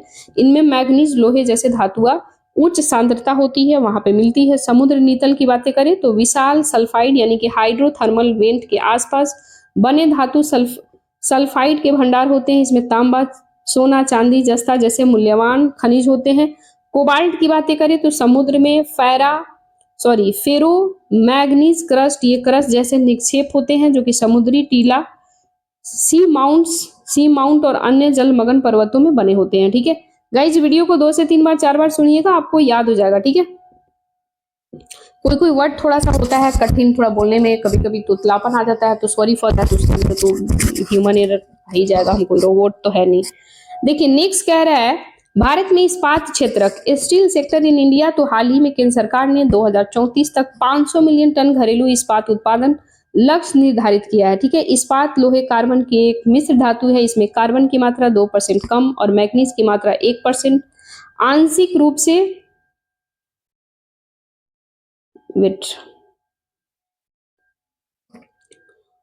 रूप से यानी ये मैग्नीज की मात्रा 1% और आंशिक मात्रा में सिलिकॉन, फास्फोरस, सल्फर, ऑक्सीजन शामिल होते हैं। कार्बन की मात्रा अधिक होने पर कास्ट आयरन कहा जाता है। इस्पात उत्पादन कोयले पर अत्यधिक निर्भर होते हैं। कोयले का उपयोग जो है लौह एस में लौह ऑक्साइड कम करके लोहा प्राप्त करते हैं और इस्पात में आवश्यक कार्बन शामिल करने के लिए किया जाता है, ठीक है। भारत में इस्पात क्षेत्र की हम लोग बातें करें तो भारत में इस्पात क्षेत्र प्रोडक्शन हम लोग देखते हैं। प्रोडक्शन जो है भारत दुनिया में इस्पात का दूसरा सबसे बड़ा उत्पादक देश है, सबसे बड़ा उत्पादक यानी सेकेंड नंबर पे आता है। प्रोडक्शन में कुल कच्चे इस्पात उत्पादन में 7% का योगदान करता है, यानी प्रोडक्शन में। उपभोग की बात करें, उपभोग मतलब कंज्यूम करना, तो इसमें चीन, संयुक्त राज्य अमेरिका के बाद भारत का विश्व में तीसरा सबसे बड़ा उपभोक्ता है। प्रति व्यक्ति 97.7 किलोग्राम इस्पात खपत देश है, ठीक है। योगदान की बात करें, भारत का योगदान क्या है, सहयोग क्या है, तो भारत के सकल घरेलू उत्पादन में इस्पात उद्योग का योगदान लगभग 2% है। व्यापार की बात करें यानी कि ट्रेड की बातें करें, भारत ट्रेड के नंबर पे, तो पिछले दशक में भारत में इस्पात आयात और निर्यात की मात्रा में उतार चढ़ाव होता रहा है और वित्त वर्ष 2024 में भारत निवल इस्पात आयातक देश बन गया, ठीक है। भारत में इस्पात क्षेत्रकों के समक्ष प्रमुख चुनौतियां क्या क्या है, ठीक है। तो चैलेंजेस क्या क्या है, चुनौती क्या क्या है, तो ये कच्चे माल की कमी, भारत अपनी कोकिंग कोल जरूरतों को ऑस्ट्रेलिया से महंगे आयात के माध्यम से पूरा करता है। प्रति व्यक्ति खपत कम, 2023 में विश्व में प्रति व्यक्ति तैयार स्टील खपत 219.3 किलोग्राम थी, जो चीन में यह 628.3 किलोग्राम था। ठीक है, 2023-24 के डेटा की बात करें तो भारत में प्रति व्यक्ति इस्पात खपत जो है कितना है, लगभग 97.7 किलोग्राम है, जो ऑलरेडी हम लोग देख चुके हैं। इस्पात उत्पाद के लिए बहुत बड़े अधिक ऊर्जा की जरूरत होती है, जैसे कि विश्व में इस्पात उद्योग सबसे बड़ा कार्बन उत्सर्जित करने वाले विनिर्माण क्षेत्रक होते हैं। ठीक है, इसके लिए उद्योगों को कार्बन फुटप्रिंट का स्तर काफी अधिक होता है। भारत लौह इस्पात का निर्यातक मुख्य तौर पर यूरोपीय संघ ईयू को किया जाता है। ईयू जो है, यूरोपियन यूनियन, इस्पात के आयात पर 19.8% से लेकर के 52.7% तक कार्बन टैक्स लगाने का प्रस्ताव के कारण भारतीय निर्यात प्रभावित हो सकता है। ठीक है, ये यानी हम आपको यूं समझा दे क्यों प्रभावित हो सकता है। सपोज करो कि आपके यहाँ, हालांकि हम लोग तो पहले ऑलरेडी अंग्रेजों के कब्जा में था भारत, है ना, बहुत सारे ऐसे कंट्री थी जो अंग्रेजों के कब्जा में था। जब अंग्रेज गए उसके पहले तो मतलब कहने का मतलब हम लोग तो यूटिलाइज थोड़ी ना किए भाई, किसी और का कब्जा था। तो कहने का मतलब है कि अभी जो मान लो कि अभी हम लोग विकासशील देश में आते हैं, जैसे चाइना विकासशील में आ गया, भारत विकासशील में आ गया, है ना। तो अब ये जो प्रोडक्शन करेंगे कोई भी चीज का, अगर इसमें कार्बन इमिशंस होगा, तो ये लोग के कहने का मतलब है कि आप अगर यूरोपियन यूनियन के जो भी कंट्री है, 27 कंट्री है, यदि आप यूरोपियन यूनियन को अगर निर्यात करते हैं, आप अपना कोई भी प्रोडक्शन निर्यात करते हैं, निर्यात का मतलब हमारे देश से सामान दूसरे देशों में बेचना, तो आप पे क्या होगा, 19 से लेकर के 52% तक कार्बन टैक्स हम लगाएंगे। और उसके बदले में आपको पहले हम लोग देखेंगे, मतलब यूरोपियन यूनियन का कहना है कि उसके बदले हम लोग देखेंगे कि क्या ये जो प्रोडक्शन कोई भी, चाहे वो फ्रूट आइटम का हो या फिर कोई भी चीज हो, है ना, खाने पीने का सामान से लेकर कोई भी प्रोडक्शन के मामले में हो, तो यूरोपियन यूनियन का कहना है भारत के ऊपर इम्पोज कर रहा है कि हम आपसे 19.8% से 52.7% जो है टैक्स लेंगे। वो क्यों लेंगे? क्योंकि आप जो है, आपके यहाँ पॉपुलेशन ज्यादा है, आप जो है वर्ल्ड के नंबर 1 पॉपुलेशन में आते हैं, पहले सेकेंड नंबर पे हम लोग थे, चाइना के बाद थे, लेकिन अब कह रहा है कि नहीं, आप जो है यानी कि जो कार्बन इमिशंस करोगे तो हम लोग ये मानेंगे कि जो आप प्रोडक्शन कर रहे हो उस पर हम लोग टैक्स लगाएंगे, आपसे टैक्स वसूलेंगे निर्यात करने में, तो कहीं ना कहीं भारत को लॉस है। दूसरा, वो लोग का ये कहना है कि आप क्या पेड़ों को कटाई तो नहीं कर रहे हैं, डिफॉरेस्टेशन तो नहीं कर रहे हैं, है ना, जंगलों को कटाई तो नहीं कर रहे हैं, अगर कर रहे हैं तो फिर उसके बदले उतना आपको लगाना होगा। तो कहीं ना कहीं ये भारत के साथ एकदम नाइंसाफी वाली बात है, क्योंकि अभी भी देखोगे इलेक्ट्रिक कचरा वगैरह के मामले में भारत तो फिर भी मतलब ठीक है, इससे भी ज्यादा तो भारत से ज्यादा तो अमेरिका करता है, चाइना करता है, उसके लिए कोई कार्बन इमिशंस नहीं होता, उसके लिए कोई रूल रेगुलेशन नहीं है।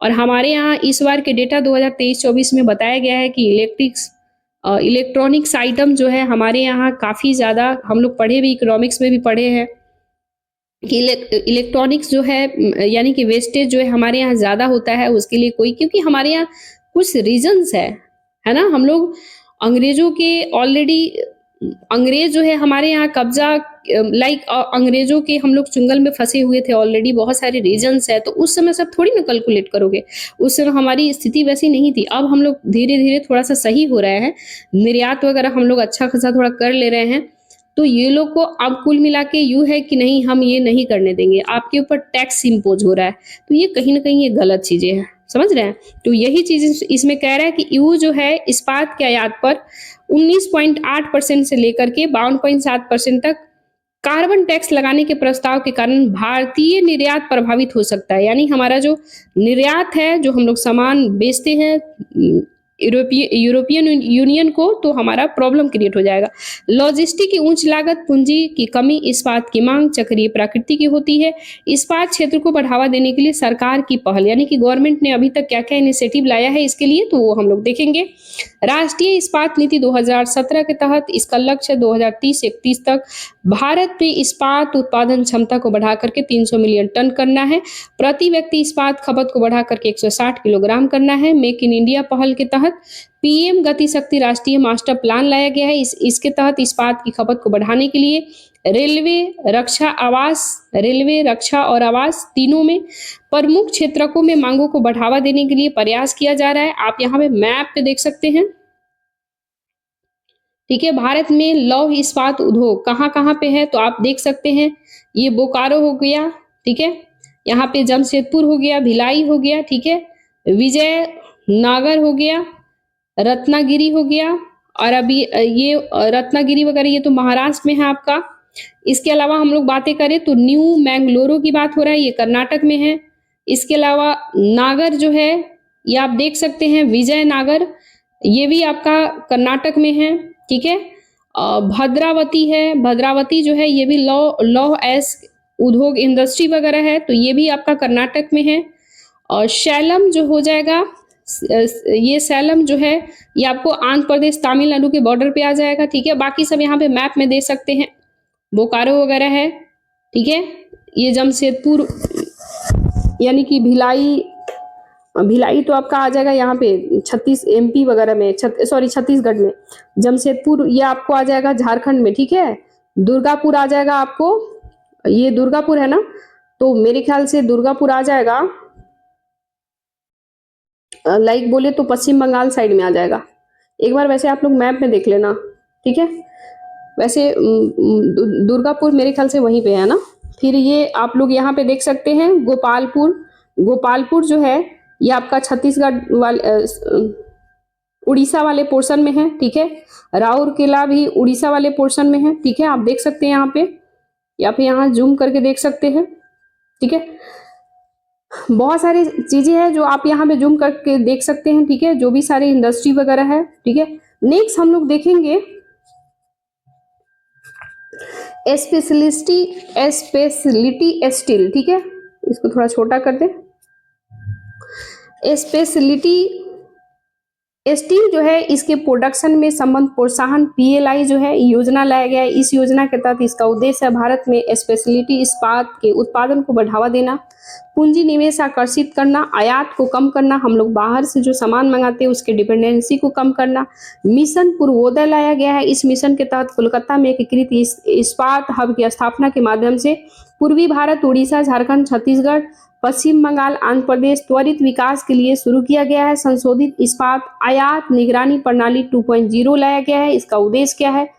इस्पात के आयात के अधिक प्रभावी तरीके से निगरानी करना, घरेलू इस्पात उद्योगों को प्रभावित करने वाली समस्याओं का समाधान करना, इस्पात क्षेत्रकों की कार्बन मुक्त बनाना, ठीक है? इससे संबंधित हम लोग देखें तो इस्पात एक भारी उद्योग मंत्री ने भारत में इस्पात क्षेत्रकों को हरित बनाना, रोड मैप, कार्य योजना, रिपोर्ट जारी करना। हरित इस्पात जैसे कि भारत सरकार ने ग्रीन इस्पात से स्पष्ट रूप से प्रभावित यानी कि इसे अभी डिफिनीशन नहीं दिया है, लेकिन आमतौर पर ये जीवाश्म ईंधन का उपयोग किए बिना इस्पात के प्रोडक्शन में ग्रीन स्टील यानी कि हरित इस्पात कहा जाता है। भारत का इस्पात उद्योग में 12% कार्बन डाइऑक्साइड उत्सर्जन के लिए जिम्मेदार है। इस्पात क्षेत्रकों को कार्बन मुक्त करने के लिए शुरू किए गए पहल यानी कि इसके लिए गवर्नमेंट ने कौन सा इनिशिएटिव लाया गया है? तो ये लाया गया है परफॉर्मर एसिव ट्रेड लाया गया है। इस योजना के तहत योजना में राष्ट्रीय वर्धित योजना दस्ता मिशन हिस्सा है।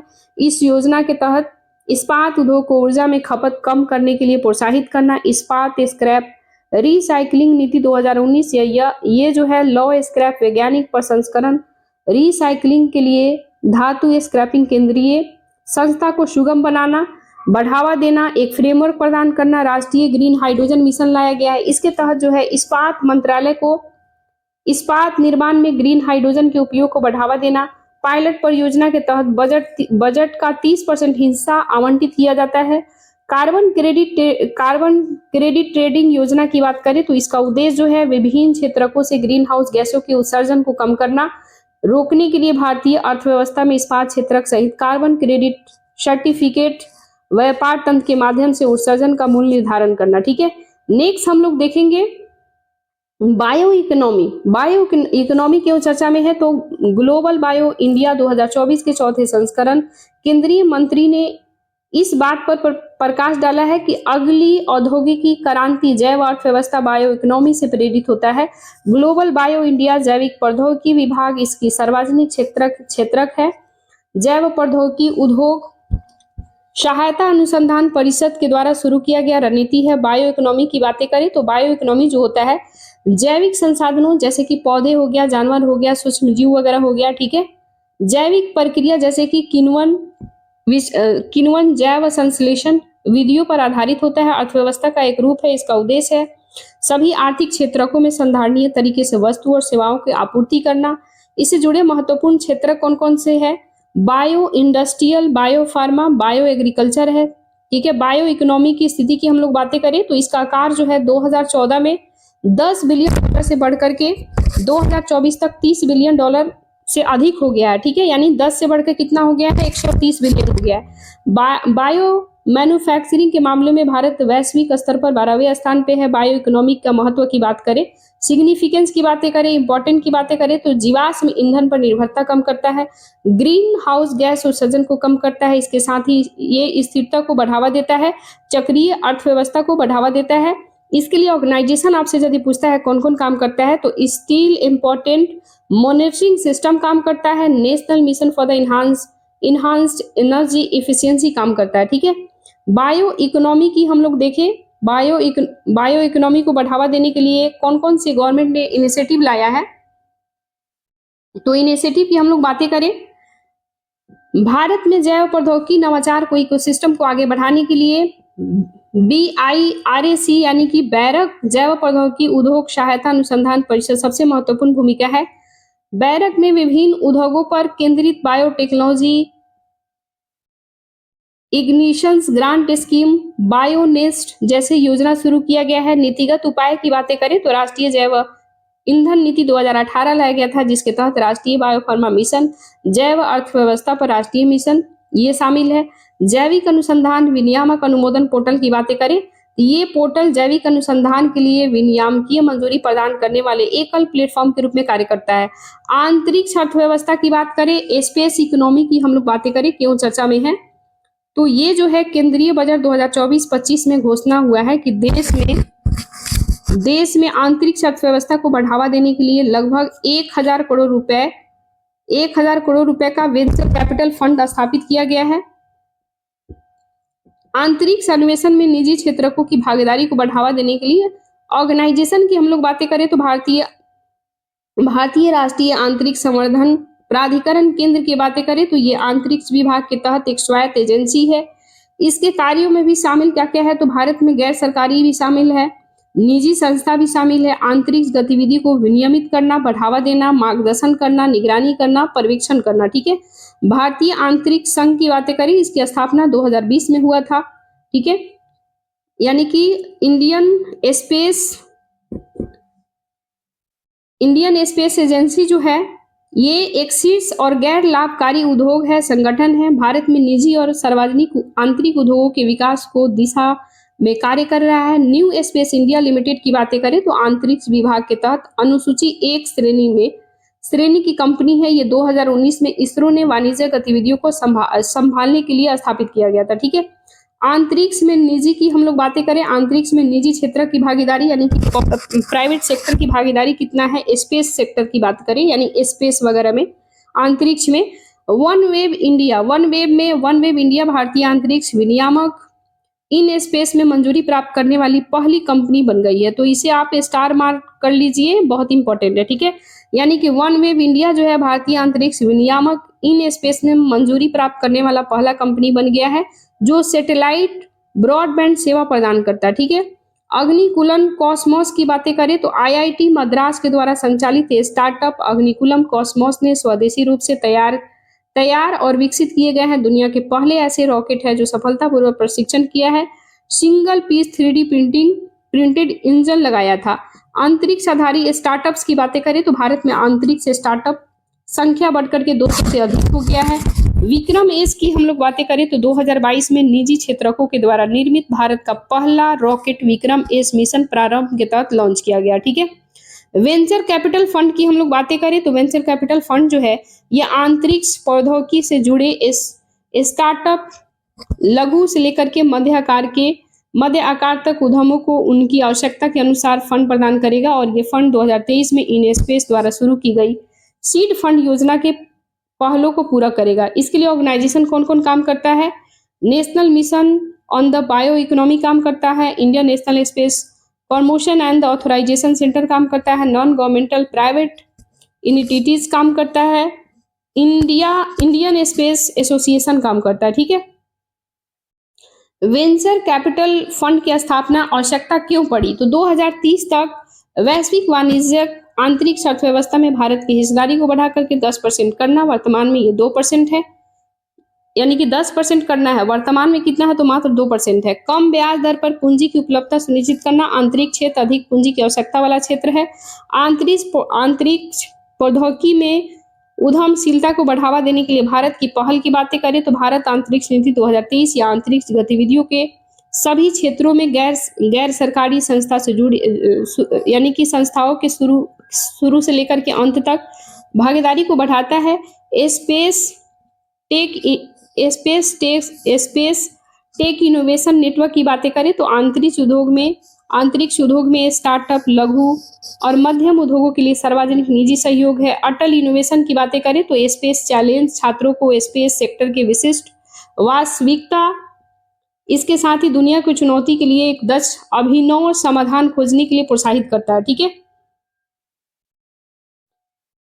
इसके साथ ही हम लोग बातें करें समाधान खोजने के लिए प्रोत्साहित करता है। संशोधित एफडीआई की बातें करें तो ये नीति के तहत आंतरिक क्षेत्र में लगभग 100% जो है एफडीआई की अनुमति दिया गया। केंद्रीय वित्त मंत्रालय ने विदेशी मुद्रा प्रबंधन अधिनियम यानी फेमा के तहत 1999 में आंतरिक क्षेत्रों के लिए नए प्रत्यक्ष विदेशी निवेश नियमों को अधिसूचित किया है।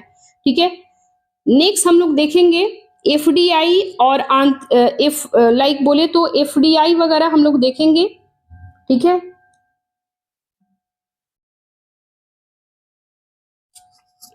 आंतरिक क्षेत्र गतिविधि क्या है एफडीआई की और निवेश मांग क्या है। ठीक है, तो आंतरिक क्षेत्र में हम लोग बातें करें उपग्रह विनिर्माण और संचालन, इसके साथ ही एक मिनट पेन सिलेक्ट कर ले थोड़ी हम, उपग्रह विनिर्माण संचालन, उपग्रह डेटा उत्पादन, ground segment on user segment. ठीक है, एफडीआई में हम लोग बातें करें तो इसमें 100% एफडीआई वगैरह इन्वेस्टमेंट कर सकते हैं। निवेश मार्ग में इन्वेस्टमेंट निवेश मार्ग में बातें करें तो 74% तक एफडीआई स्वचालित मार्ग से कर सकते हैं, 74% से अधिक एफडीआई सरकारी मंजूरी से आप कर सकते हैं। ठीक है, प्रक्षेपण यान और उसे संबंधित सब सिस्टम अंतरिक्ष यान को लॉन्च करने और वापस प्राप्त करने के लिए स्पोर्ट्स पर्सन में 100% है। 49% इसमें एफडीआई स्वचालित मार्ग से कर सकते हैं, 49% से एफडीआई सरकारी मंजूरी से कर सकते हैं। उपग्रह ग्राउंड सेगमेंट यूजर सेगमेंट के लिए घटक के लिए सब सिस्टम का विनिर्माण की बातें करें तो इसके लिए 100% है एफडीआई, इसमें 100% तक एफडीआई स्वचालित मार्ग से आप कर सकते हैं। ठीक है, नेक्स्ट हम लोग देखेंगे स्वैच्छिक वाहन आधुनिकीकरण। ठीक है, कार्यक्रम ये क्यों चर्चा में है तो इस पे हम लोग देखेंगे स्वैच्छिक वाहन आधुनिकीकरण कार्यक्रम जो है वॉलंटरी व्हीकल मॉडर्नाइजेशन। ठीक है, हाल ही में केंद्रीय सड़क परिवहन राजमार्ग मंत्रालय ने स्वैच्छिक वाहन आधुनिकीकरण कार्यक्रम वाहन स्क्रैपिंग नीति शुरू किया है। ये आखिर नीति है क्या तो इस कार्यक्रम का उद्देश्य है पंजीकृत वाहन स्क्रैपिंग सुविधा, स्वचालित प्रशिक्षण स्टेशन को नेटवर्क के माध्यम से भारत में अनुपयुक्त प्रदूषणकारी वाहनों को चरणबद्ध तरीके से हटाना, इकोसिस्टम का विकास करना। ठीक है,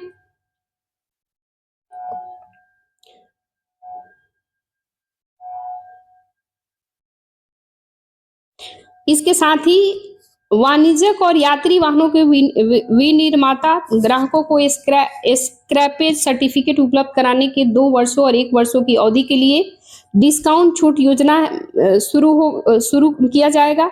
इस पहल में केंद्र सरकार ने 2021 में वाहन स्क्रैपिंग नीति की घोषणा की थी और इसका उद्देश्य जो है 15 से 20 साल से अधिक पुराने वाहनों को चरणबद्ध तरीके से सड़कों से हटाना है, जो प्रदूषण को कम किया जा सके, सड़क सुरक्षा में सुधार किया जा सके, वाहनों की बिक्री को बढ़ावा दिया जा सके। ठीक है, इसके लिए ऑर्गेनाइजेशन कौन काम करता है तो रजिस्टर्ड व्हीकल स्क्रैपिंग फैसिलिटी काम करता है, ऑटोमेटेड टेस्टिंग स्टेशन काम करता है। ठीक है, स्वैच्छिक वाहन आधुनिकीकरण कार्यक्रम की हम लोग बातें करें तो वाहन का पंजीकरण फिटनेस प्रमाण पत्र की वैधता से जुड़ा हुआ होना चाहिए। सीबीएस जो है इसके पहले 8 वर्षों तक हर 2 वर्षों में फिटनेस प्रशिक्षण किया जाता है, इसके बाद हर हर साल फिटनेस प्रशिक्षण किया जाता है, ठीक है। निजी वाहन की हम लोग बातें करें, ठीक है, यानी कि पीवीएस, सीवीएस मतलब हो गया कमर्शियल वाहन, ठीक है, कमर्शियल व्हीकल। पीवी मतलब प्राइवेट व्हीकल। प्राइवेट व्हीकल में पहला पंजीकरण 15 वर्षों के लिए वैध है, यानी कि वैलिड है। 15 वर्षों के बाद पंजीकरण के नवीनीकरण के लिए वैध फिटनेस प्रमाण पत्र करना आवश्यक होगा। नवीनीकरण 5 वर्षों के लिए वैध होता है, ठीक है। वाहनों के लिए स्वचालित प्रशिक्षण स्टेशन के माध्यम से फिटनेस की अनिवार्यता होगी। 1 अप्रैल 2023 से भारी वाणिज्यिक वाहन के लिए एक केवल स्वचालित प्रशिक्षण स्टेशनों के माध्यम से फिटनेस प्रशिक्षण अनिवार्य का प्रस्ताव किया गया है। 1 जून 2024 से कई चरणों में निजी वाहन के साथ साथ वाणिज्यिक वाहन के अन्य सभी वर्गों के लिए स्वचालित प्रशिक्षण स्टेशन के माध्यम से फिटनेस प्रशिक्षण अनिवार्य करने का प्रस्ताव रखा गया है, ठीक है। नेक्स्ट हम लोग देखेंगे स्वैच्छिक वाहन आधुनिकीकरण कार्यक्रम के मुख्य बिंदु क्या क्या है, तो सर्कुलर इकोनॉमी, इसका उद्देश्य क्या है, रिसाइकलिंग को बढ़ावा देकर के कच्चे माल में खपत को कम करना और इसके खपत को कम करके ऑटोमोटिव क्षेत्र में सर्कुलर इकोनॉमी को बढ़ावा देना। फिटनेस स्टेट में फेल होने वाले वाहनों को स्क्रैप कर दिया जाएगा और वाहन मालिकों को सबूत के तौर पर certificate of deposit scrap certificate प्रदान किया जाएगा। इस प्रमाण पत्र का इस्तेमाल नए वाहन खरीदने पर छूट उन्हें मिलेगा। स्क्रैपिंग के लिए आर्थिक प्रोत्साहन क्या मिलेगा, तो वाहन स्क्रैपिंग को प्रोत्साहित करने के लिए विनिर्माताओं ने कई प्रोत्साहन घोषणा की है। कमर्शियल वाणिज्यिक वाहन विनिर्माता एक शोरूम कीमत पर 3% तक की छूट देते हैं। पैसेंजर यात्री वाहन व्हीकल विनिर्माता एक शोरूम कीमत पर 1.5% की छूट देती है। ये पंजीकृत वाहन स्क्रैपिंग सुविधा के द्वारा प्रदान किया जाएगा। इसके साथ ही स्क्रैप मूल्य यानी कि सरकारी प्रोत्साहनों जैसे कि मोटर वाहन खरीदने पर टैक्स रियायत पर पंजीकरण शुल्क पर छूट दिया जाएगा, ठीक है, यानी टैक्स में थोड़ा कम लगेगा। राष्ट्रीय विद्युत योजना की हम लोग बातें करें, राष्ट्रीय विद्युत योजना ट्रांसमिशन यानी कि नेशनल इलेक्ट्रिसिटी प्लान ट्रांसमिशन क्यों चर्चा में है, तो हाल ही में केंद्रीय विद्युत मंत्रालय ने राष्ट्रीय विद्युत योजना ट्रांसमिशन की शुरुआत किया है। राष्ट्रीय विद्युत योजना की बातें करें, थोड़ा ऊपर कर दे इसको, 2030 तक 500 गीगावाट और 2032 तक 600 गीगावाट से अधिक की नवीकरणीय ऊर्जा स्थापित करने का क्षमता ट्रांसमिशन करने का लक्ष्य रखा गया है। 2032 तक 458 गीगावाट की अधिकतम मांग को पूरा करने में मदद मिलेगा। इंटर रीजनल ट्रांसमिशन क्षमता को बढ़ा करके 2032 तक 168 गीगावाट करने का लक्ष्य रखा गया है। ट्रांसमिशन सेक्टर में अभिनव घटकों को भी शामिल किया जाएगा, जैसे कि 10 गीगावाट तक की अपतटीय पवन ऊर्जा फार्म्स होंगे। ग्रीन हाउस और ग्रीन अमोनिया विनिर्माण केंद्रों विद्युत संबंधी जरूरतों को भी पूरा करना। नेपाल भूटान के साथ सीमा पार इंटरकनेक्शन को भी शामिल किया जाएगा, ठीक है। नेक्स्ट हम लोग देखेंगे कुछ फैक्ट है, तो राष्ट्रीय विद्युत योजना ट्रांसमिशन विद्युत अधिनियम 2003 के तहत केंद्रीय विद्युत प्राधिकरण के विकसित किया गया है। ट्रांसमिशन प्रणाली विद्युत उत्पादन के स्रोतों और लोड अंतिम उपभोक्ता तक बिजली पहुंचाने वाली विद्युत वितरण प्रणाली को आपस में जोड़ती है। केंद्रीय विद्युत प्राधिकरण यानी कि सेंट्रल इलेक्ट्रिसिटी अथॉरिटी की बातें करें, इसका स्थापना निरस्त किए जा चुके विद्युत आपूर्ति अधिनियम 1948 के तहत की गई। इस अधिनियम की जगह विद्युत अधिनियम 2003 को लिया गया है। इसमें सदस्य की बातें करें तो सीईए अध्यक्ष सहित अधिकतम 14 सदस्य होते हैं। इसमें अधिकतम 8 सदस्य केंद्र सरकार के द्वारा नियुक्त पूर्णकालिक सदस्य होते हैं। राष्ट्रीय विद्युत नीति के बारे में बात करें तो केंद्र सरकार को सलाह देना, विद्युत संयंत्रों, विद्युत लाइनें, ग्रिड कनेक्टिविटी के निर्माण के लिए तकनीकी मानक तय करना, ठीक है। वस्त्र क्षेत्र की बातें करें यानी कि टेक्सटाइल सेक्टर क्यों चर्चा में है, तो भारत के व्यापार डेटा के अनुसार भारत का वस्त्र क्षेत्र 2030 तक 350 मिलियन अमेरिकी डॉलर तक बढ़ गया है, यानी कि 2030 तक 350 अमेरिकी डॉलर तक बढ़ने का उम्मीद है, ठीक है। भारत में वस्त्र क्षेत्र की स्थिति की बातें करें, योगदान क्या है, घरेलू वस्त्र एवं परिधान उद्योग का देश में जीडीपी के कितना योगदान है, 2.3% का योगदान है। व्यापार में हम लोग बातें करें ट्रेड से रिलेटेड, तो वैश्विक व्यापार में पूरे ग्लोबल लेवल पे 3.91 की हिस्सेदारी के साथ वस्त्र परिधान का छठा सबसे बड़ा निर्यातक है। निर्यात की बातें करें यानी कि हम लोग जो है वस्त्र यानी टेक्सटाइल सेक्टर में कितने सारे ऐसे जो हम लोग निर्यात करते हैं, एक अपने भारत से दूसरे देशों को सप्लाई करते हैं, तो संयुक्त राज्य अमेरिका को करते हैं, ईयू को करते हैं, यानी यूरोपियन यूनियन को करते हैं, अग्रणी निर्यातक गंतव्य है। रोजगार की बातें करें, एम्प्लॉयमेंट की बात करें तो वस्त्र एवं परिधान उद्योग देश में रोजगार के मामले में दूसरा सबसे बड़ा निर्यातक नियोक्ता है, सबसे यानी कि सेकंड नंबर पे आता है। नेक्स्ट हम लोग देखेंगे वस्त्र क्षेत्र के विकासों के लिए उठाए गए कदम, यानी गवर्नमेंट ने कौन कौन से कदम उठाए हैं। संशोधित प्रौद्योगिकी उन्नयन निधि योजना लाया। इस योजना के तहत वस्त्र उद्योग के आधुनिकीकरण प्रौद्योगिकी उन्नयन के लिए क्रेडिट लिंक सब्सिडी योजना है। वस्त्र क्षेत्र क्षमता निर्माण के लिए योजना है। इसके तहत यह वस्त्र क्षेत्र में कुशल कार्यबल की आवश्यकता से संबंधित है। हाल ही में सरकार ने समर्थन योजना को 2 वर्षों के लिए 2024-25, 2025-26 के अवधि के लिए बढ़ा दिया गया है। ये अवसर पर सरकार ने 3 लाख लोगों को वस्त्र संबंधित कौशल में प्रशिक्षित करने के लिए 495 करोड़ रुपए व्यय करने का निर्णय लिया गया है। प्रधानमंत्री mega integrated textile region and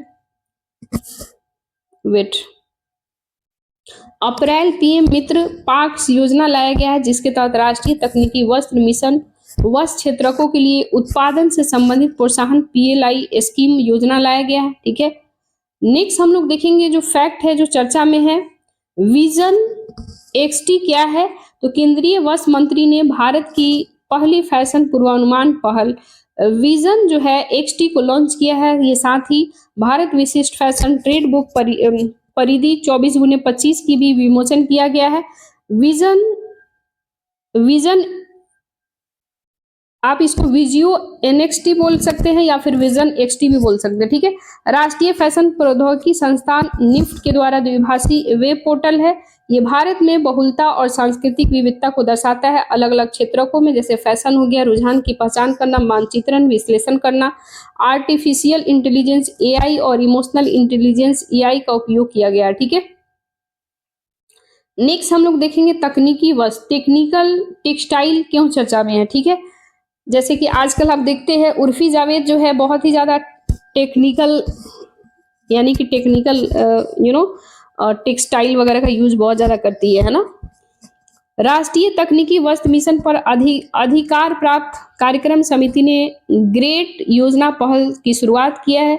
ये 7 स्टार्टअप प्रस्तावों को मंजूरी दिया है। Great for the research and the entrepreneurship across aspiring innovators in the textile great पहल ये क्या है।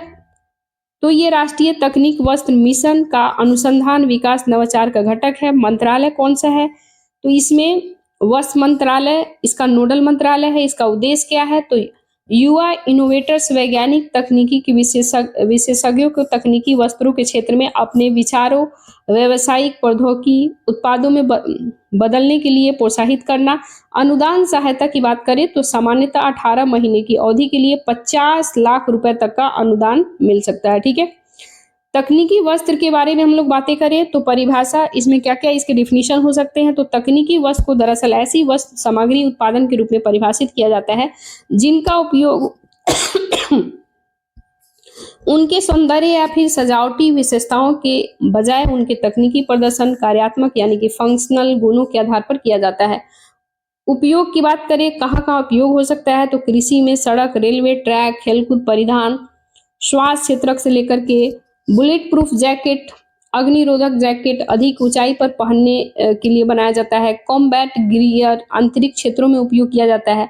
भारतीय तकनीकी वस्त्र बाजार दुनिया में 5वां सबसे बड़ा बाजार है। तकनीकी वस्त्र क्षेत्र की बातें करें, ये सरकार के द्वारा शुरू की गई पहल यानी कि गवर्नमेंट ने क्या क्या इनिशिएटिव लाया है, तो इसके लिए राष्ट्रीय तकनीकी वस्त्र मिशन है। इसका लक्ष्य भारत को तकनीकी वस्त्र उद्योग के क्षेत्र में वैश्विक रूप से एक अग्रणी देश के रूप में स्थापित करना।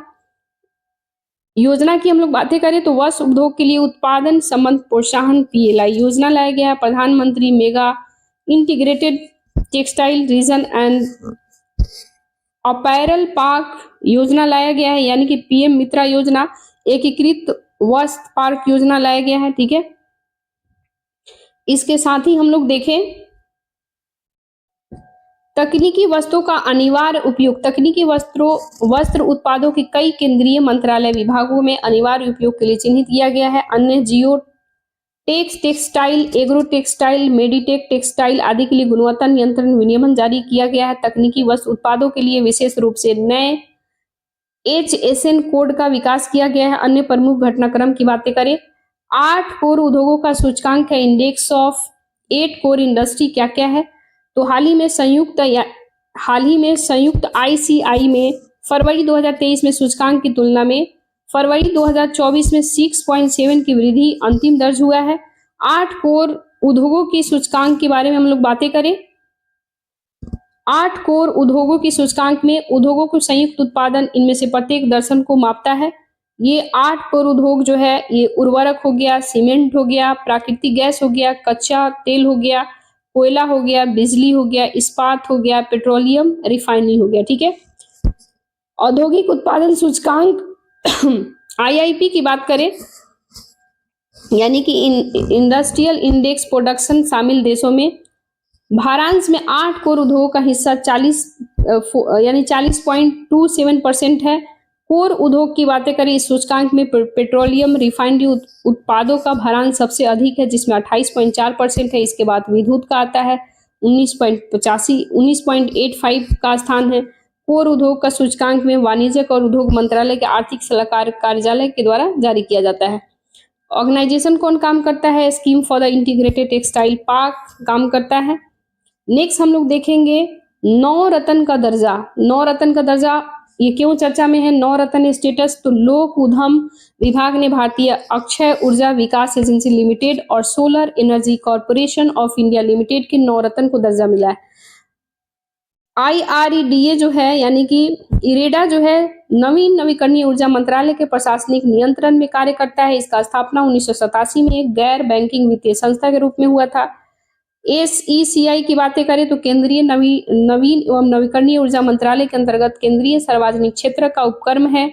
नौ रत्न का दर्जा अलग अलग मापदंडों के आधार पर दिया जाता है, जैसे कि CPAC जो कि मिनी रत्न एक और अनुसूची A में हो, 6 प्रदर्शन संकेत में कुल 60 स्कोर उससे अधिक हो, प्रदर्शन संकेत में निवल लाभ, नेटवर्थ, सेवाओं की लागत, प्रति शेयर आय क्या है, ये सारा इसमें मापा जाता है। इसके बाद ही दर्जा मिलता है। ठीक है, मिनी रत्न का दर्जा प्राप्त करने के लिए कौन कौन पात्र है? मिनी रत्न श्रेणी 1 का दर्जा की बातें करें तो पिछले 3 वर्षों में लगातार लाभ कमाया हो, लगातार प्रॉफिट हुआ हो, लॉस नहीं। ठीक है, कर यानी कि टैक्स पूर्व लाभ के 3 वर्षों में कम से कम 1 वर्ष में 30 करोड़ रुपए या उससे अधिक हो, यानी जो टैक्स जो होता है, जो पेइंग होता है वो 30 करोड़ या उससे अधिक हो 3 वर्षों में। पॉजिटिव नेटवर्थ की हिस्सा होनी चाहिए। मिनी रत्न श्रेणी 2 का दर्जा इस 2 में क्या क्या शामिल हो? मिनी रत्न 2 में तो पिछले 3 साल से लगातार मुनाफा कमाया हो, पॉजिटिव नेटवर्थ की स्थिति होनी चाहिए, तब जाके मिनी रत्न श्रेणी 2 में रखा जाएगा। नेक्स्ट हम लोग देखेंगे GIFT यानी गिफ्ट और IFSC के विकास पर विशेष समिति यानी expert committee on the developing gift और IFC की बातें हम लोग करें तो global finance and accounting hub के रूप में विकसित करने के लिए गठित विशेष समिति ने अंतर्राष्ट्रीय वित्तीय सेवा केंद्रीय प्राधिकरण अपनी रिपोर्ट सौंपी है। इस रिपोर्ट में क्या क्या इसके फैक्ट है? तो केंद्रीय वित्त मंत्रालय ने अधिसूचना के बाद विशेष समिति का गठन किया है। इस अधिसूचना में अंतर्राष्ट्रीय वित्तीय सेवा केंद्र अधिनियम 2019 के तहत बही खाता यानी कि बुक कीपिंग, लेखांकन, कराधान, वित्तीय अपराध का नजर रखने वाली प्रक्रिया को पालन करने वित्तीय सेवाओं के रूप में वर्गीकृत किया गया है।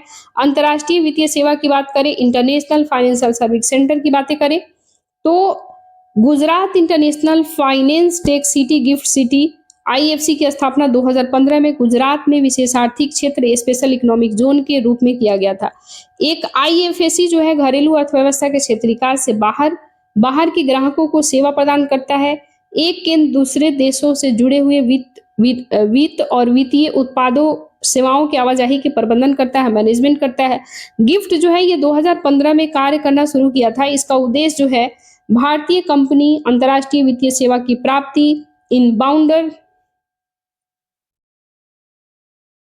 वेट गाइस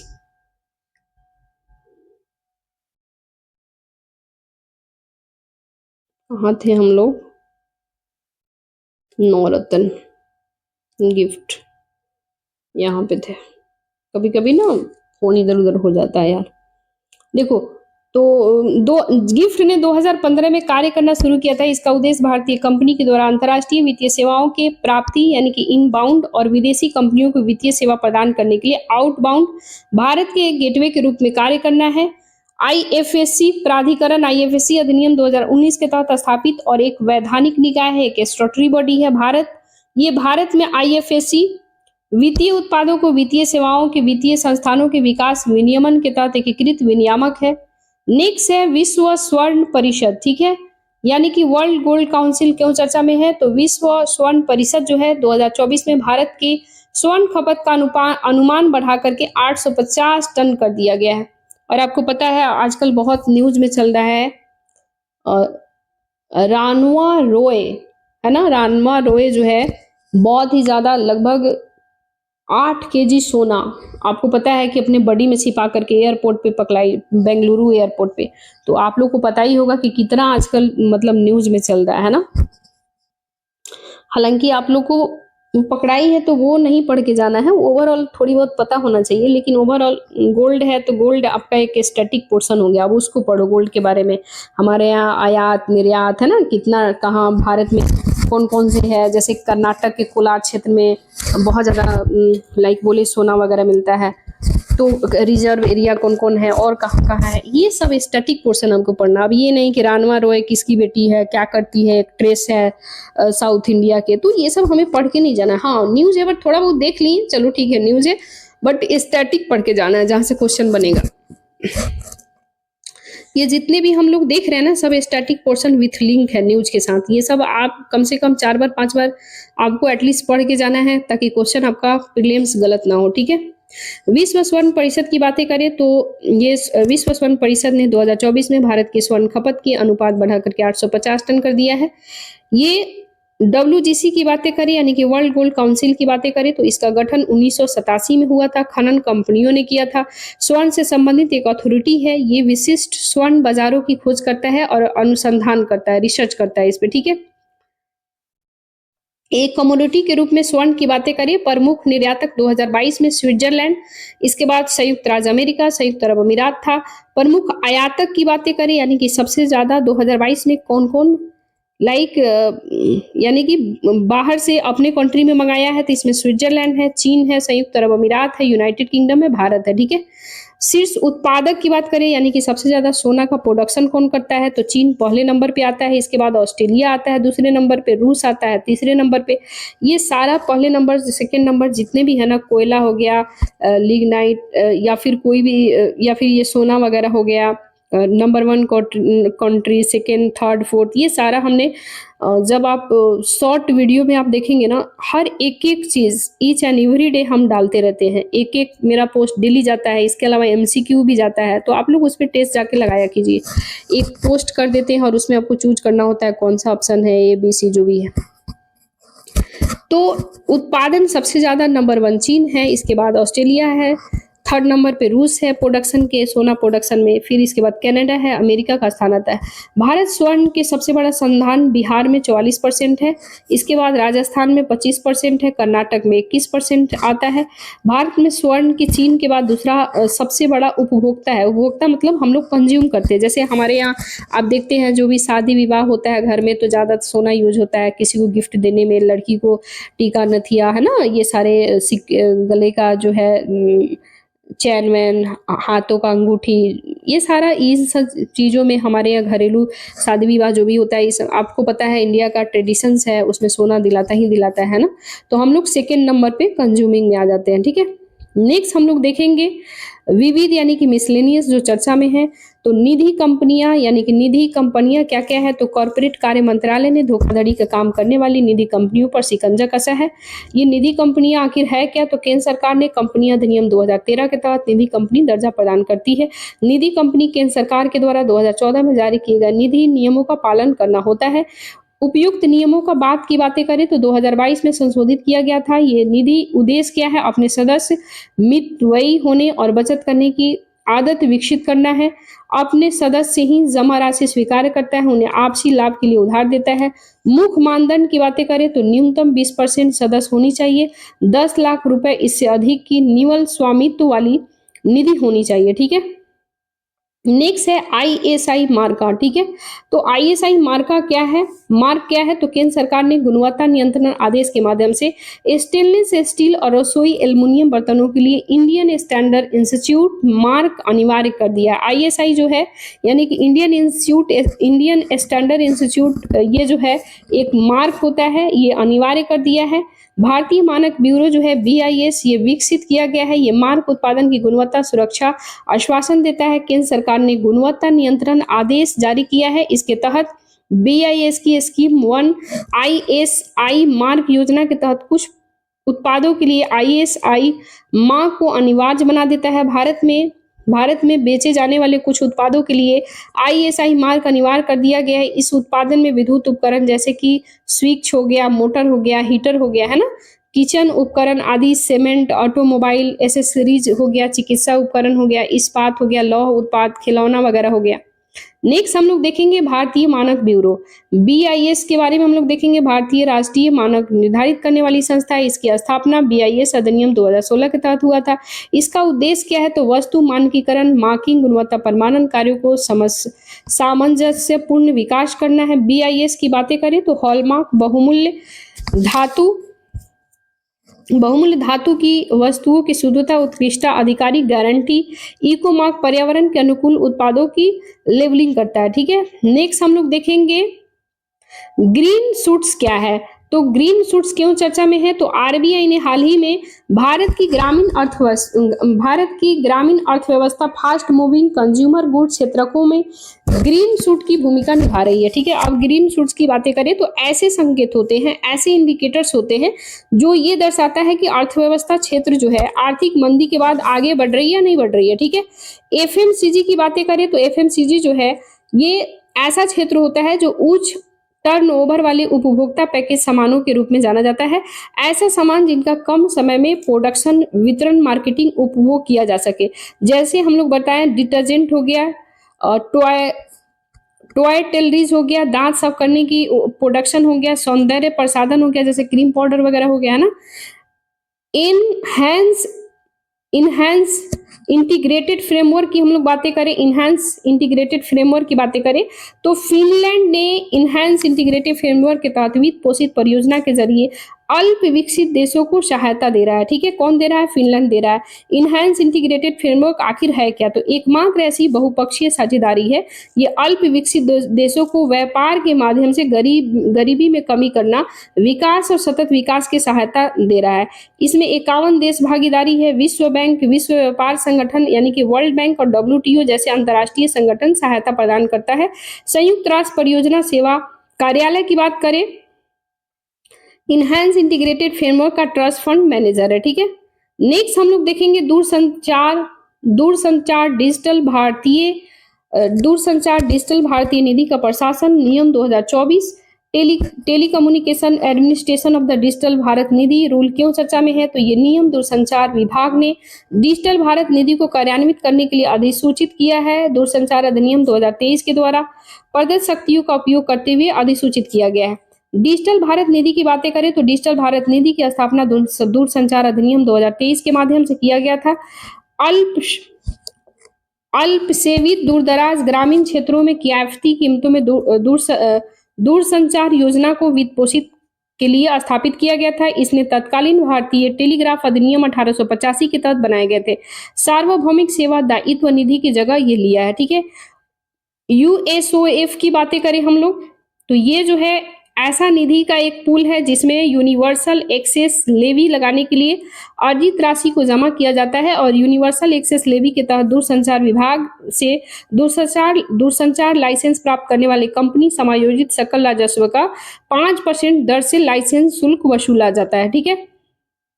नेक्स्ट जो है एनिमेशन, नेक्स्ट है animation, visual effect, gaming, comics and exceeded reality के लिए अंतर्राष्ट्रीय उत्कृष्टता केंद्र, ठीक है।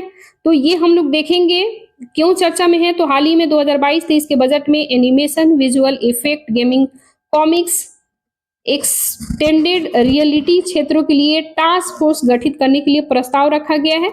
इसके तहत राष्ट्रीय उत्कृष्टता केंद्र का गठन किया गया है।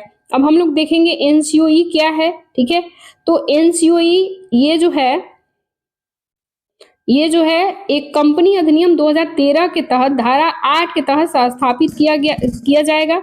इसके साथ ही अस्थायी नाम India institution for the immersive creative रखा गया है।